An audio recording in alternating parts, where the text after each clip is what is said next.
Isang bunti lang kayo? Oo, kasi una-una napunta kami sa kids. Hindi namin. Hindi pala kayo. Hindi namin yung cage. Oo, wala kasi yung buyer kaya wala kang ilagay. Mahirap manghuli pag walang buyer. Oo. Kaya doon naman ilagay yung isda. Mahirap kasi magsalok, maalon. Grabing alon yan. Ay, Maalon eh. grabing alon. Hindi mo kayong malaki dahil ano. Siyempre, tatago dahil maalon. Ay, nagpunta kayo ng fish cage. O, ano nyo? Naglagay namin. Basta yung kuha namin, yung 3 na doon. 1 nila namin. Pinakain nyo? Pinakain? Hindi, lagi sa kids. Um, Kumbaga doon yung papalakihin. Parang balkan siya ba? Oo. Yung palakihin yung... Walang kalimali. No, walang kalimali. Walang mali-mali. Maliliit. Tay, papasin tayo dyan, tay.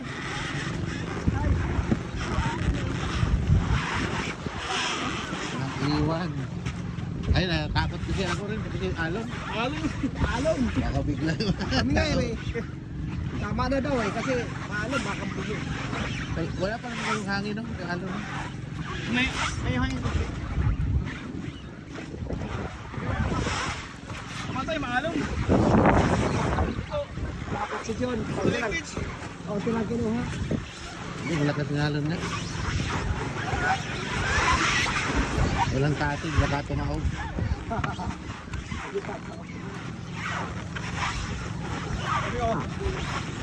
Kung di maalon, dalawang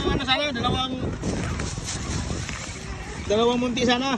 Sa kabila malaki ano? Kabila malaki. Kaso lang, maalon kasi kaya takot naman ako mga nunod kami.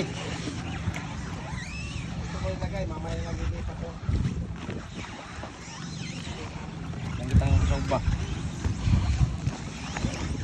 Malaki. Ay, yan, hindi, huwag na Sa'yo? Bueng, huwag na. Bueng. Ha? Nagbibigyo ako pa. Bait! Nag-ano lang naman ako. Dito ka rin ano? Nagbibigyo lang ako. Yun lang.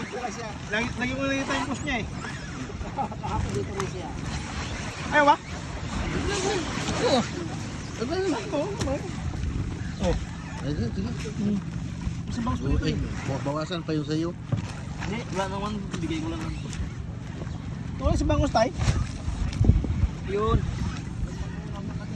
Kung may pandaing ka. Hello. Naiwanan ako sa ano, pambot. Nakatakot naman din.